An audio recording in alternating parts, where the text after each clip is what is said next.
Thank you everyone for taking the time to tune in today. Today's episode of the Topping Show is proudly sponsored by Topping Technologies. Topping Technologies is an IT value-added reseller and services company with a special proficiency in IT security. Heck, I see their founder at least twice a day, and I say he's quite handsome and brilliant. He's me, you see, that's the joke. If you're an IT leader or business owner, you can reach out to the team at sales@toppingtechnologies.com. Also, trying to get to 4,000 subscribers by the end of the month. So if you can click that button and tell your friends, I would greatly appreciate it. Now, going over to the business part of the podcast, you have some beautiful news. The new Hennessey Venom F5-M is the world's most powerful manual transmission vehicle.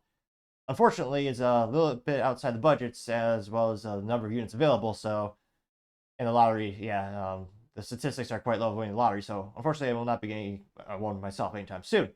Now, this comes to us thanks to Ian Sawyer, who's a writer over at Engine Petrol, which he says, quote, the 1,817 horsepower Hennessey Venom F5-M is the world's most powerful manual transmission car. Now here's the sad part.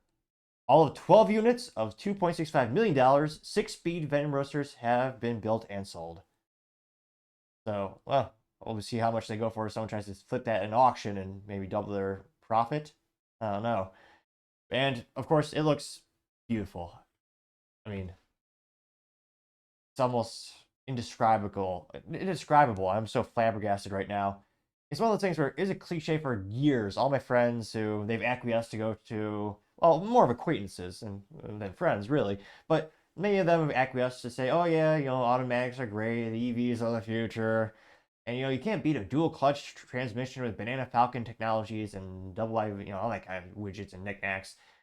Which, sure, in a straight line. But life is much more fun going in the corners and downshifting. If you have that experience at a track, cannot recommend it enough. You'll be smiling ear to ear.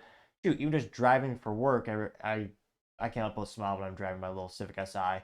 But I partially digress. Now, they say, I just can't. Again, I keep going back to the horsepower number 1,817. Now they say, quote, the world's most powerful manual transmission production car is built with the Venom F5 Roadster, but replaces its 7-speed automated manual with a true 6-speed manual featuring a built aluminum shift gate. And here you can see, I don't know why they don't make the pictures bigger on this website, a little bit of a downside there.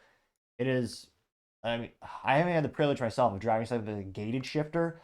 All my stick shift cars, which all my cars have been stick shifts, have not had that. It's reminiscent of the good old Ferraris. I mean, when I was a kid, the 360 was in a lot of video games, and that one is beautiful. I mean, Ferrari, especially Lamborghini, they had those nice gated shifters, and you really don't see that anymore. And to see this is just beautiful, and oddly reminiscent, perhaps some might say blasphemous, almost reminds me of the Porsche Carrera GT. Just a weird, again, it's not as angular in terms of the placement of the shift knob being, so close to the steering wheel, but from a certain angle, it almost looks like, because again, it's a little bit more close to the steering wheel, a little bit elevated and oddly reminiscent, I think, to the Porsche. Now, it's a quote, it's paired with the same 6.6 liter twin turbo V8, delivering all this horsepower and 1,193 foot-pounds of torque, which is fantastic. And they say, quote, it might sound crazy, but it's exactly what makes it brilliant in our eyes. They say Hennessey hasn't released the performance stats, but it's clear that the $2.65 million F5-M won't match its pedal shift sibling in a drag race, which, yeah, no one cares.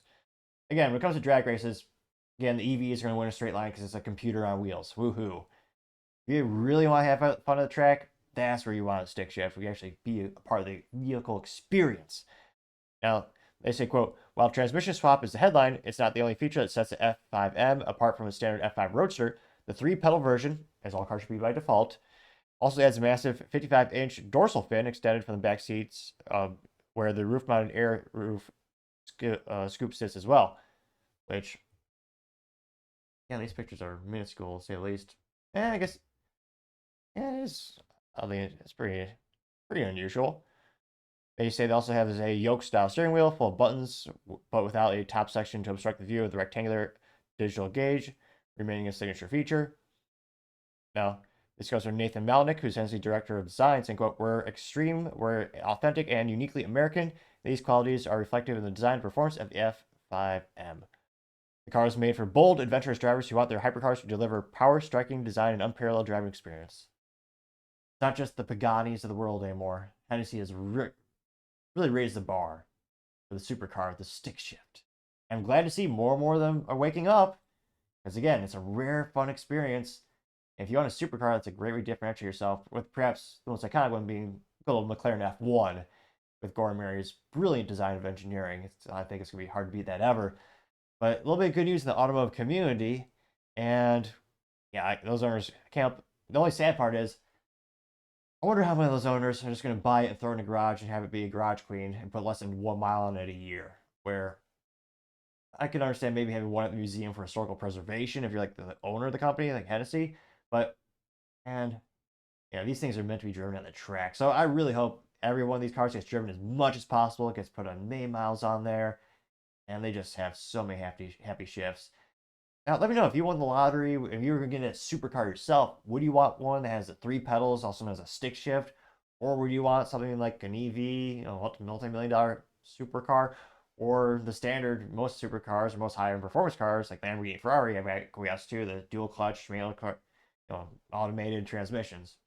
Let me know in the comments, because as always, it'd be fascinating to hear what you have to say.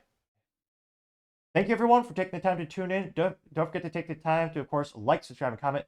Also, don't forget to take the time to really just take 1 second to click that like button. I have that theory. When I first started the show, I could barely speak at all. I was more or less terribly inarticulate. But as I slowly but surely gained more and more subscribers, I've slowly but surely become more articulate. Feeling my theory that the more people that click that button, the better I'll be able to speak. And someday make it through an entire episode without a single speaking mishap.